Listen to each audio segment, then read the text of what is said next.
I recently saw your post and I loved it. It was like a reel that was like that moment when your sister told you in about 2018 to Yes. start painting and selling your work. She said to do that. So I was like, well, there's a gap there. I don't know what was going on with you between hmm 2007 and 2018. So, you can give us the Reader's Digest version of like, tell us about that, your journey from that point to that point.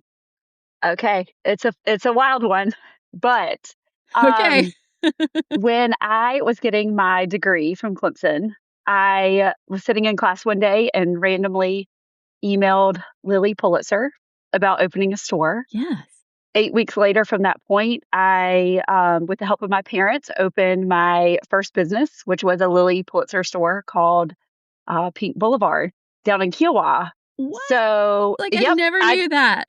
yes, I just went out on a whim and told my parents what I did.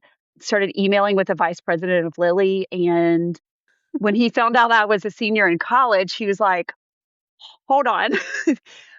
Cool. He was he was like, "Wait, I didn't, realize this." But my parents said, "If this is what you want to do, we will help you."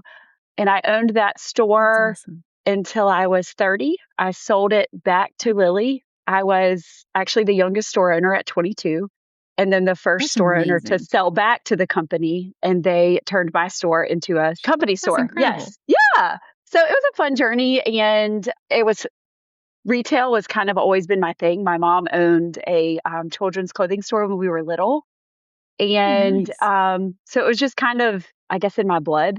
And I've Yeah. always loved Lily and bright colors. I guess, as you can Uh-huh. see in my artwork, everything is so I bright. totally can. Yes. Yes. You A totally lot of align with that influence. brand. Yep. A lot of influence there from learning about that brand and the lifestyle and how the customer is a lifestyle shopper. Yes. So Uh-huh. I've carried that through with my artwork. So it was a fun experience. We decided to sell it when I started having children, Okay. and I lived 2 hours away from the store.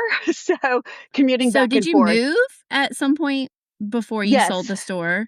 Okay. Yes. So I had the store, and then Billy and I got married and Uh-huh. moved to Merle's Inlet.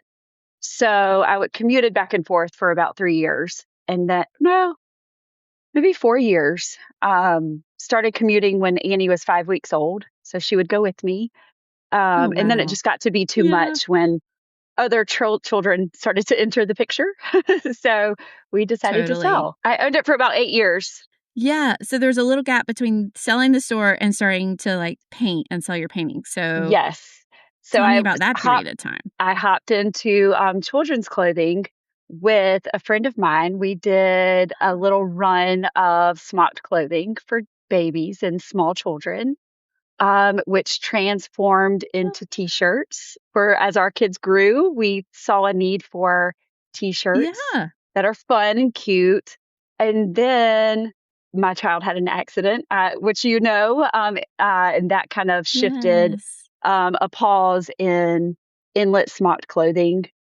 We decided to stop doing Yes. that because I needed to take care of my family. And then Yes. I just started coloring on sheets of paper, watercolor, and then started painting again. And so in 2018, my sister was like, "What are you doing? Sell this." And so Yeah. that's how it that's how it started.